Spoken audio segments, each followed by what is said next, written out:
Hi, I'm back with another book review. I actually read this a while back, but I neglected to film a book review on it. So we're doing it today. This book I gave 4 stars. It's called Steppenwolf by Hermann Hesse. In this channel, I've talked about Hesse many times.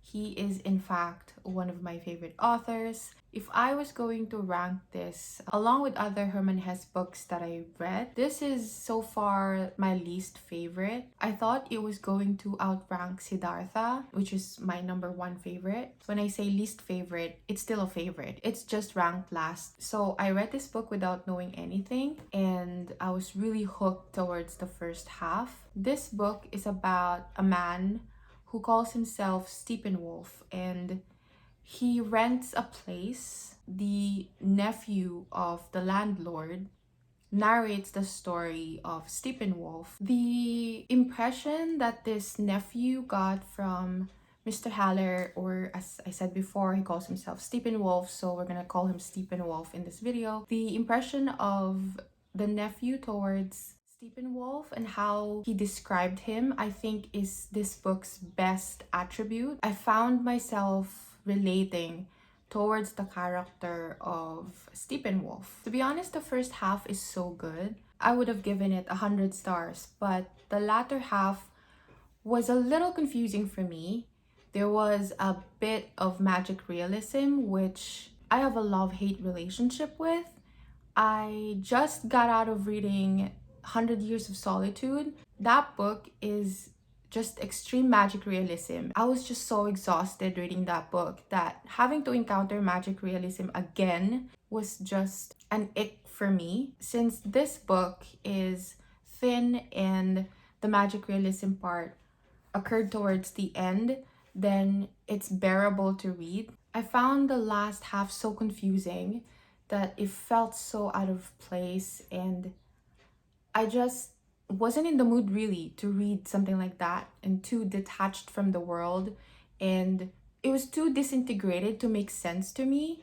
Soon I realized, upon looking back, now that it's been a few weeks after reading this book, what Hess did with this one is the first half, he introduced chaos, and the latter half, he shoved you right in for you to experience it yourself. So the latter half was where the chaos is, and I found myself just so confused. This is how the nephew introduced us to the character of Steppenwolf. There's just so much build-up, so much suspense. Like, this is how he described him. In matters of the intellect, he had that calm objectivity, that certainty of thought and knowledge, as only really intellectual men have, who lack ambition, who never wish to shine or to persuade others or to appear always in the right. The character of Steppenwolf is both sad and intriguing at the same time. When I look at his character, to me, he just represents anguish and all the questions that you ask yourself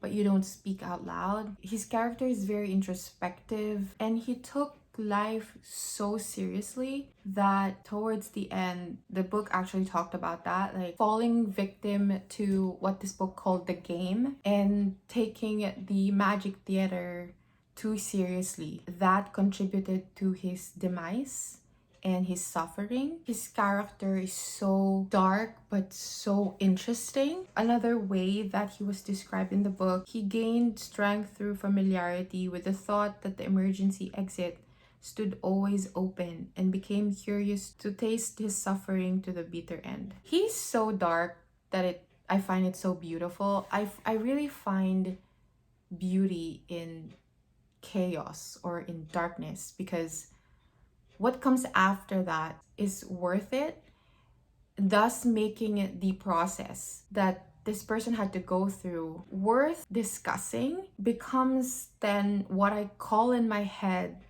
art. Art to me is the process, it's not the end result.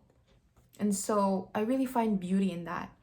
You know, when people talk about the color black as the representation of darkness or evil or sadness, to me, I think the color black is the most beautiful or has the most colors, because it's actually a mixture of all the colors that makes it look black.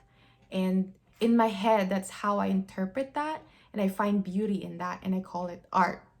Hermann Hesse is an author that I really trust, but because I've read a lot of books by him, was starting to get worried whether it's just downhill from there, because most classic authors write books centered on one theme. And I feel like if I keep reading books by him, I'll keep reading ideas around that one subject, that one concept. So it might get repetitive and I might get bored. But Steppenwolf is the opposite. I'm glad that I read this after I read like 3 books so far of Hermann Hesse, because this is a breath of fresh air. It just confused me, and I did not anticipate the ending, or the mix of magic realism in here. At least it did not bore me. It's still very interesting, and there's still a shock factor. Moreover, this book actually mentioned a lot of Nietzsche, and I've been reading a lot of Nietzsche as well. And I actually like Nietzsche separate from Hermann Hesse. And so when he keeps talking about Nietzsche, I realized that there is a reason why I like Nietzsche. Their ideology, philosophy, I guess, is parallel. I don't know, I just thought that was cool. So anyway, overall, I really, really enjoyed this book. But again, it's just me saying that that one factor that I don't know what is, that would potentially make it my number 1 favorite Hesse book. But other than that missing factor, I really, really enjoyed it. It's still a worthwhile read, and Hesse still hasn't let me down. He's still my favorite author, and this just solidifies that. I actually have a few more Hermann Hesse books on my to be read pile, to be read list, so I'm really excited to dive into that.